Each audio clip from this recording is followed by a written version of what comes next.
5, 4, 3, 2, 1, 0.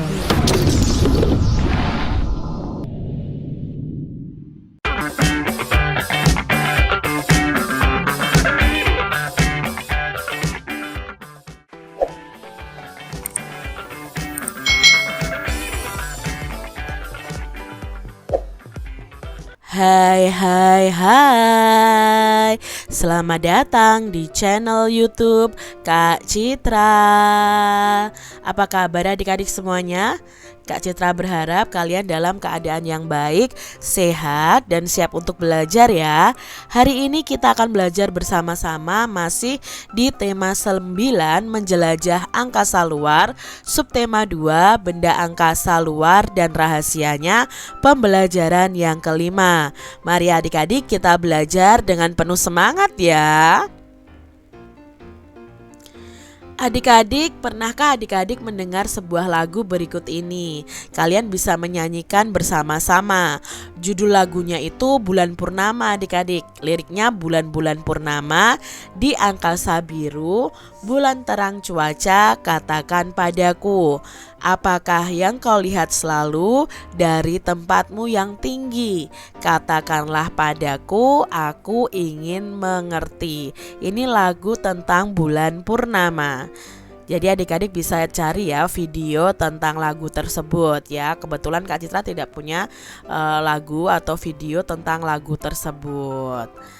Adik-adik, apa yang kamu bayangkan ketika kamu menyanyikan lagu tersebut?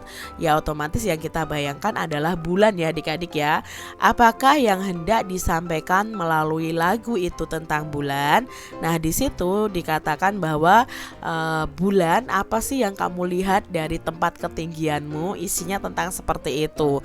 Jadi tentang bulan purnama, kalau dilihat dari ketinggian itu apa sih yang dia lihat ya dari atas sana.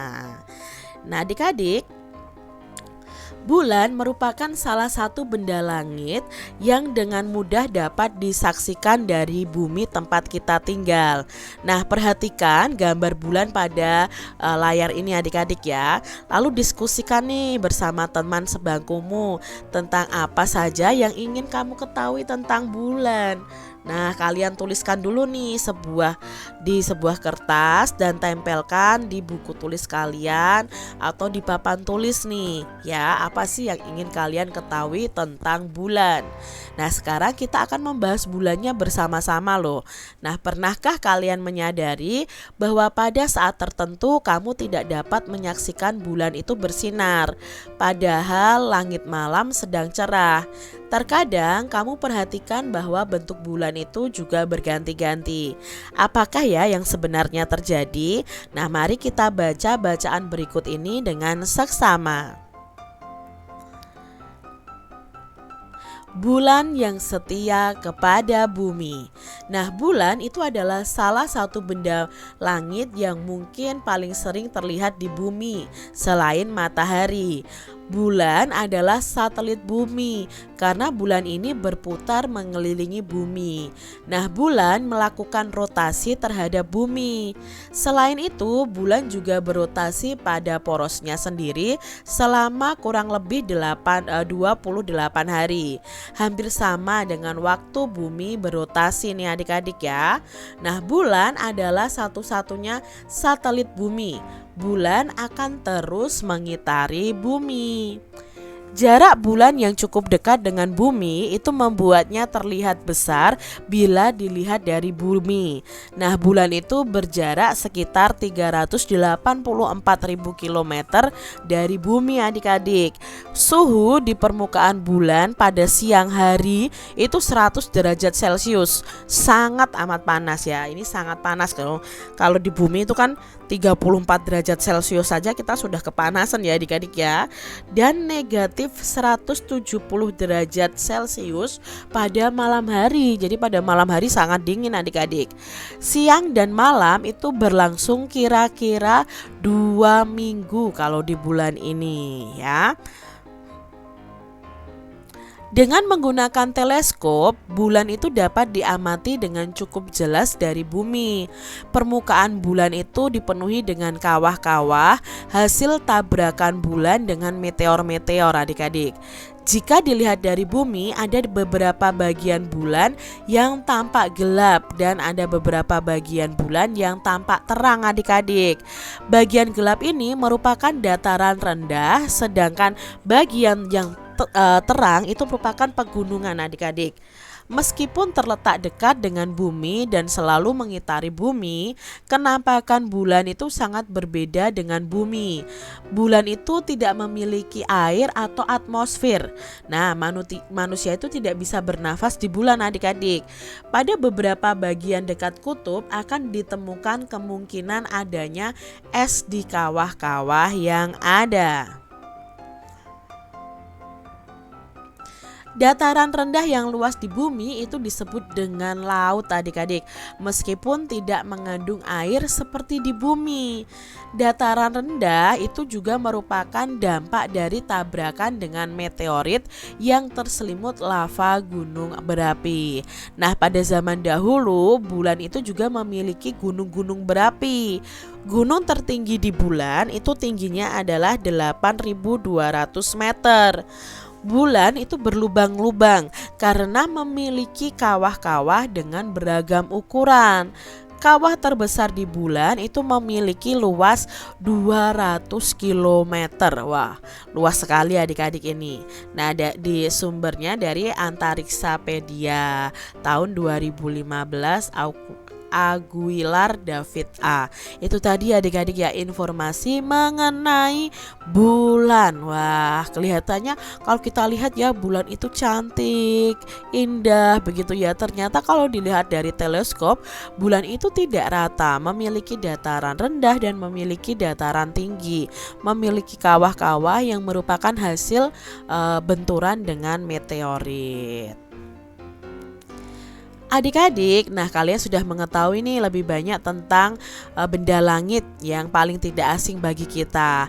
Nah, bulan itu sebagai satu-satunya satelit bumi yang merupakan salah satu benda langit yang pertama kali diteliti oleh para ilmuwan. Salah satu tujuan penelitiannya adalah untuk melihat kemungkinan apakah bulan itu dapat menjadi tempat tinggal manusia. Kalau menurut Kak Cira sudah tidak bisa ya, tidak bisa untuk ditinggali manusia. Karena apa? Karena di siang hari saja panas ya, sampai 100 derajat Celcius. Malam hari saja dinginnya sampai negatif 170 derajat Celcius. Lemari es itu adik-adik, di freezer itu 0 derajat Celcius saja bisa membuat air menjadi es. Lah kalau negatif 170 derajat Celcius ya itu sangat amat dingin adik-adik, kita bisa membeku kalau di bulan. Nah, berdasarkan bacaan di atas dan dari sumber informasi lainnya, coba lakukan kegiatan ini bersama dengan teman-teman kalian. Bacalah tentang bacaan bulan nih adik-adik ya. Kalian cari informasi mengenai bulan. Nah, lalu cari informasi juga sebanyak-banyaknya tentang planet bumi kita. Kalian bisa bandingkan antara bulan dan bumi ya. Kalian lalu buat tabel yang isinya di situ adalah gambar bulan dan bumi serta perbedaan keduanya supaya lebih menarik. Contohnya ya adik-adik ya, kalian bisa buat perbedaan bumi dan bulan. Nanti gambarnya kalian bisa buat sendiri. Misalnya bumi itu suhu permukaan bumi pada siang hari rata-rata itu 15 derajat Celcius. Bumi itu memiliki air dan juga atmosfer. Nah, permukaan bumi itu sekitar 70% ditutup oleh air. Laut di bumi dipenuhi dengan air laut. Lalu gunung yang tertinggi di bumi adalah Gunung Mount Everest adik-adik, yaitu 8.848 meter. Sedangkan bulan itu suhu di permukaan bulan adalah 100 derajat Celcius di siang hari. Bulan ini tidak memiliki air dan tidak memiliki atmosfer. Permukaan bulan itu dipenuhi dengan kawah-kawah. Laut di bulan itu tidak memiliki air. Gunung yang tertinggi di bulan itu tingginya sekitar 8.200 meter. Nah, kalian bisa buat nih, setelah informasi tadi kalian buat posternya seperti ini. Oh, ini adalah ciri-ciri bumi. Lalu ini adalah ciri-ciri bulan. Ini Kak Citra ambil dari mikirbaik.com. Adik-adik, carilah informasi nih tentang diameter planet-planet dalam tata surya dan kalian tuliskan dalam tabel. Lalu buatlah perbandingan dengan membandingkannya dengan planet yang memiliki diameter paling kecil. Contohnya nih adik-adik ya, di sini Kak Cira sudah buat perbandingannya dari planet Merkurius sampai planet Neptunus ya. Kita pernah bahas ini bersama-sama. Merkurius itu diameternya 4,9 ribu kilometer. Nah, perbandingannya kita buat bahwa setiap 1 cm itu perbandingannya 4,9 ribu kilometer. Nah, kalau Venus diameternya adalah 12,1, maka diameter model yang akan kalian buat atau model tata surya nih yang akan kalian buat, maka diameter dari model planet Venus ini 2,5 cm. Dari mana ya? Dari 12,1 ribu ini dibagi 4,9. Jadi kita bandingkan dengan planet yang paling kecil yaitu Merkurius. Nah, kalian lihat di sini diameter ya, sudah Kak Citra hitung dari diameter sebenarnya planet tersebut. Memang yang paling besar adalah Jupiter nanti karena diameternya adalah 29,2 cm untuk kita buat modelnya ya. Kalau fakta sebenarnya besarnya ini diameternya 143.000 kilometer. Adik-adik, dengan menggunakan data tersebut kamu bisa loh membuat ya model tentang planet tata surya ya. Nah, kamu dapat menentukan nih perbandingan ukuran planet dalam tata surya dengan cukup akurat. Misalnya dalam model kamu menggunakan ukuran diameter planet terkecil yaitu Merkurius sebesar 1 cm. Maka diameter planet lainnya akan mengikuti sesuai perbandingan yang kamu buat. Nah, adik-adik siapkan alat dan bahannya nih. Kamu perlukan sesuai dengan sketsa dan rencana yang kamu telah susun bersama dengan kelompokmu. Kalian bisa membuat model tata surya 3 dimensi atau 2 dimensi nih adik-adik ya. Nah, jika ada bahan yang harus disiapkan, maka siapkan terlebih dahulu, lalu susunlah langkah-langkah dalam pembuatannya. Bagaimana pengalamanmu bekerja bersama teman-temanmu dalam kegiatan di atas? Coba kalau kalian tidak bekerja sama, bandingkan jika kamu tuh harus mengerjakannya sendiri. Bagaimana ya rasanya? Nah, bekerja bersama orang lain untuk menyelesaikan pekerjaan tertentu akan terasa lebih menyenangkan dan pekerjaan itu dapat diselesaikan dengan lebih cepat adik-adik. Bagaimana ya dengan menghabiskan waktu senggang bersama orang lain?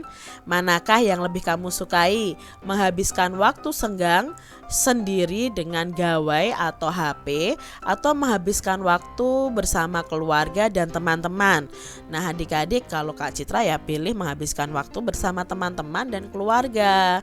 Pernahkah adik-adik mengalami situasi tersebut? Mari kita baca cerita berikut ini. Nah, apakah cerita ini nanti hampir sama dengan pengalaman kalian? Ceritanya berjudul Kakek Banu, ciptaan Kak Diana Karitas. Andi, Bayu, ayo kita kumpul di sini.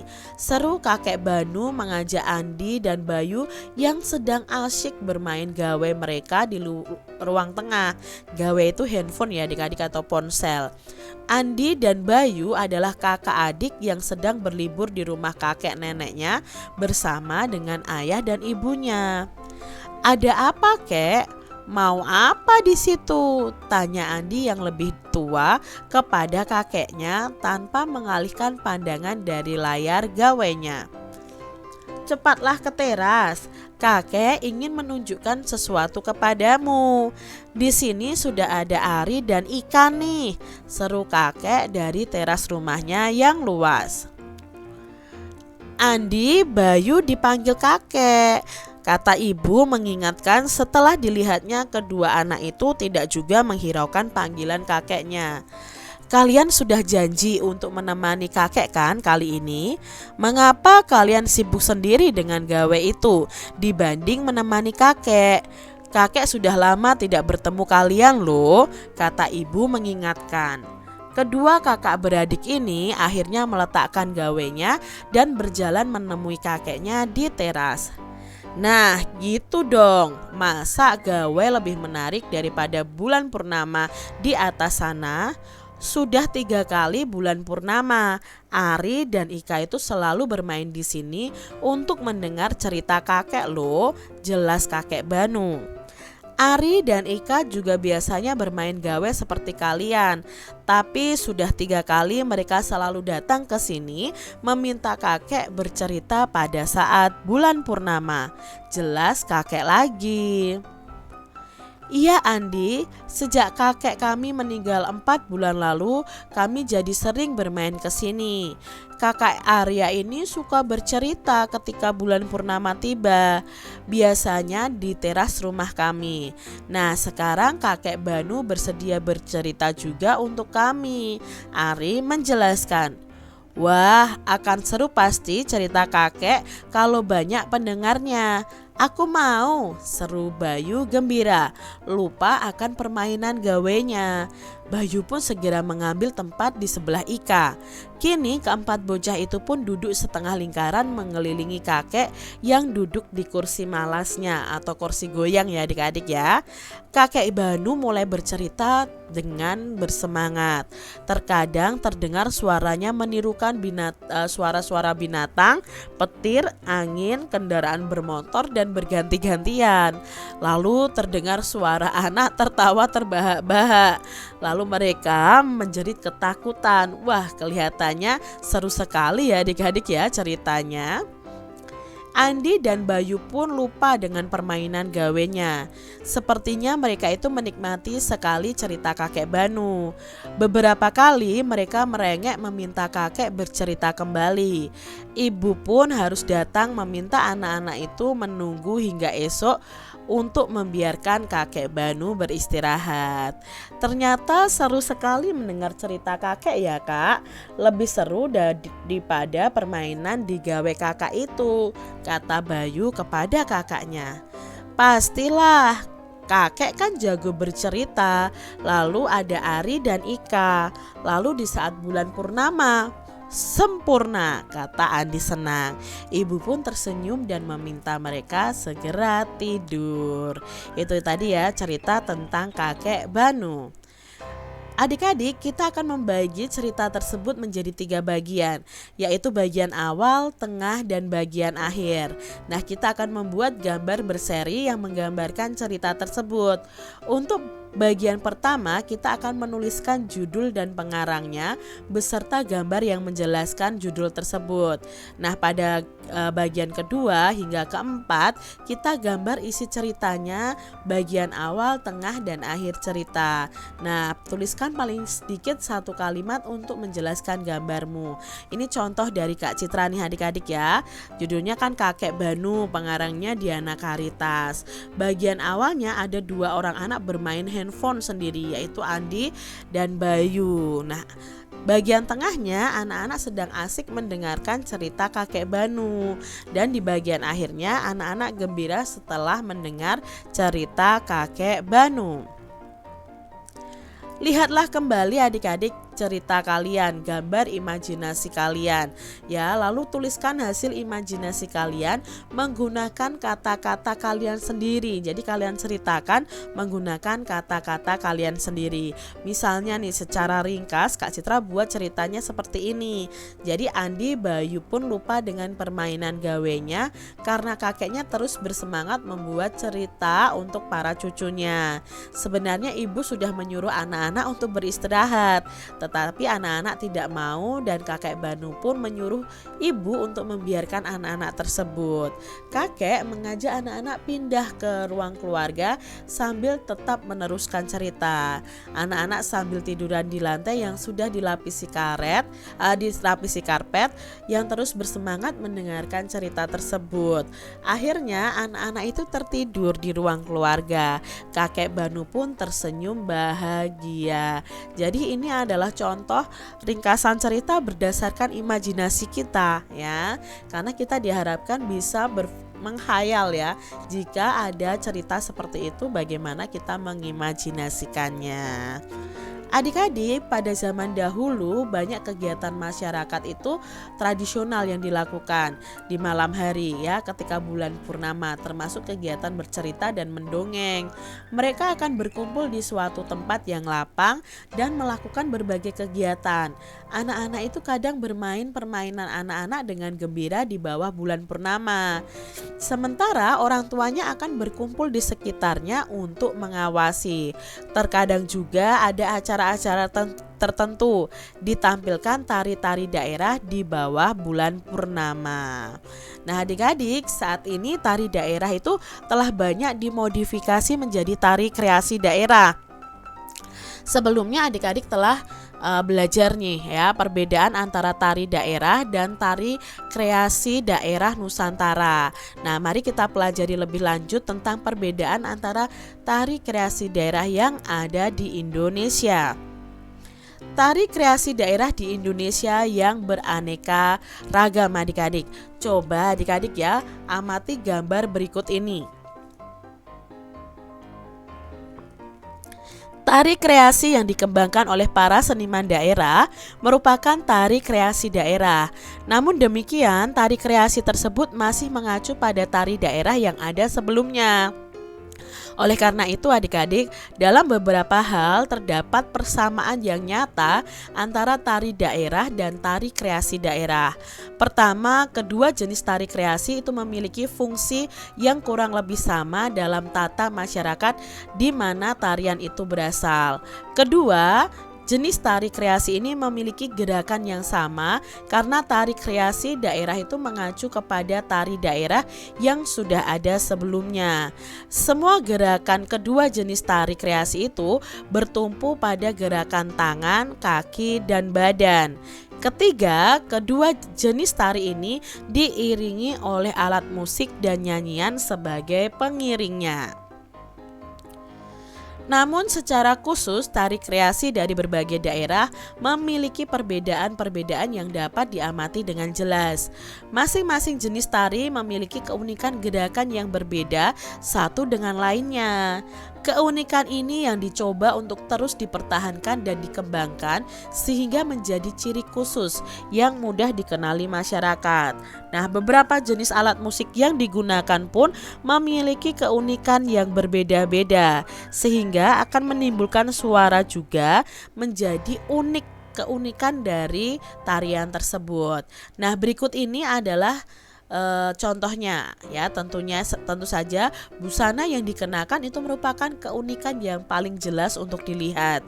Ada beberapa bagian dari properti lain yang unik dan khusus hanya untuk tari tertentu. Misalnya tari ini harus memakai gong dan bulu-bulu adik-adik. Lalu tari topeng memakai topeng, tari kipas memakai kipas. Jadi propertinya itu menjadi ciri khas dari tari tersebut. Sama dengan musik dan gerakan. Perbedaan ini juga menjadi penciri tari tersebut yang membedakan dengan tarian yang lainnya. Berikut ini adalah contoh tari kreasi daerah yang cukup dikenal di masyarakat Indonesia. Pertama adalah tari merak adik-adik. Tari ini merupakan ciptaan seniman dari Sunda, C.C. Sumantri ya, dari Jawa Barat pada pertengahan abad ke-19. Tari ini merupakan tari yang berusaha mengekspresikan keindahan dari burung merak. Ini tari merak ya adik-adik ya. Selanjutnya adalah tari kupu-kupu. Nah, tari kupu-kupu ini berasal dari Bali yang mengekspresikan kehidupan kupu-kupu biru tua. Tari kupu-kupu ini biasa ditampilkan secara berkelompok oleh 5 orang penari wanita. Nah, para penari ini akan menampilkan gerakan menari dan tata busana yang indah. Tari ini sudah cukup terkenal karena sering ditampilkan dalam festival tari di dunia, adik-adik. Berikutnya ada tari Manipuren ya, merupakan salah satu tari kreasi daerah Jawa Tengah. Tari ini dikembangkan dari gerakan tari Manipuri yang berasal dari India. Nah, oleh seorang seniman yang bernama S. Maridi, tari ini dikembangkan di Indonesia. Ini tari Manipuren. Lalu ada tari Yapong, adik-adik. Nah, tari Yapong itu dikenalkan oleh seniman tari Yogyakarta yang terkenal, yaitu Bagong Kussudiardja yang pertama kali dipentaskan pada tahun 1977. Meskipun diciptakan oleh seniman Yogyakarta, namun tari ini merupakan ekspresi kehidupan masyarakat Betawi yang tinggal di Jakarta. Nah, tari Yapong ini pertama kali dipentaskan untuk memperingati ulang tahun Jakarta pada tahun yang sama. Selanjutnya ada tari Banjar Kemuning, diciptakan dan dikembangkan oleh seorang seniman yang bernama Agustinus yang terinspirasi dengan kehidupan masyarakat sebuah desa bernama Banjar Kemuning di Sidoarjo, Jawa Timur. Tari ini terinspirasi oleh kehidupan para istri nelayan yang tegar, kuat, dan luwes menghadapi kerasnya kehidupan selama ditinggal oleh para suaminya berlayar. Nah, diambil dari buku Seni Tari BSE kelas 7 Pusbook 2010. Itu tadi ya adik-adik ya, macam-macam tari dan keunikannya. Kini adik-adik telah mengetahui beberapa tari kreasi daerah yang ada di Indonesia. Nah, tari kreasi daerah dalam bacaan sebelumnya hanyalah sebagian kecil dari tari kreasi daerah yang ada di Nusantara, adik-adik. Hampir semua daerah itu pasti memiliki tari kreasi daerah yang dikembangkan oleh seniman dari daerah masing-masing. Nah, bersama dengan teman kelompokmu nih adik-adik, coba kamu melakukan kegiatan ini untuk mengetahui lebih banyak tentang tari kreasi daerah. Coba adik-adik tentukan sebuah tari kreasi daerah, baik dari daerah kalian atau salah satu tari dari bacaan tadi nih adik-adik. Lalu kalian bisa cari tahu informasi sebanyak-banyaknya mengenai tari-tari tersebut. Kalian bisa menggunakan tabel, nanti Kak Citra ada tabel dan contoh tabelnya ya, untuk mengorganisasi informasi yang diperlukan. Nah, kalian bisa memberikan keterangan dan bisa menempelkan gambarnya juga, gambar tariannya yang sesuai dengan yang diharapkan. Contohnya seperti ini, yang Kak Citra tampilkan adalah tari kupu-kupu dari Bali. Nah, arti dan makna tari. Nah, tari kupu-kupu ini ciptaan Iwayan Berata, adalah sebuah tari yang menggambarkan kedamaian dan keindahan dari Pulau Dewata Bali. Nah, fungsi tarinya adalah mengekspresikan kehidupan kupu-kupu biru tua. Jenis gerakan tangannya itu ada gerakan kupu-kupu terbang di tempat, lalu memutar, lalu buka tutup sayap kupu-kupu, gerakan kibasan, dan gerakan ayunan. Lalu jenis gerakan kakinya apa? Gerakan kakinya itu gerakan agem, merupakan sikap kaki terbuka kuda-kuda menyamping, dan gerakan meloncat. Lalu jenis gerakan badannya adalah gerakan badan ngaet, ngigol, nyeledet, dan ngelir ya. Nah, ini adik-adik masing-masing dari pengertiannya. Lagu pengiringnya itu adalah dari alat musik gamelan Bali. Propertinya itu ada sampur, ada penutup kepala, dan tiruan sayap Bali. Jenis menarikannya adalah termasuk dalam tarian berkelompok. Nah, jenis pola lantainya itu bisa garis lurus vertikal dan horizontal. Ini adalah contoh tabel tentang tari kreasi kupu-kupu dari Bali. Kesimpulannya, tari kreasi daerah itu masih mengacu pada tari daerah yang sudah ada sebelumnya, karena terdapat persamaan fungsi, gerakan, dan iringan tari. Demikian tadi adik-adik pembahasan kita di tema 9, subtema 2, pembelajaran yang kelima. Semoga video pembelajaran ini bermanfaat untuk adik-adik semuanya, dan sampai jumpa lagi di video pembelajaran Kak Citra selanjutnya. Tuhan memberkati. Jangan lupa tekan tombol subscribe, lalu tekan loncengnya, tekan juga tombol like, lalu share ke media sosial kalian. Jangan lupa untuk ikuti media sosial Kak Citra. Terima kasih.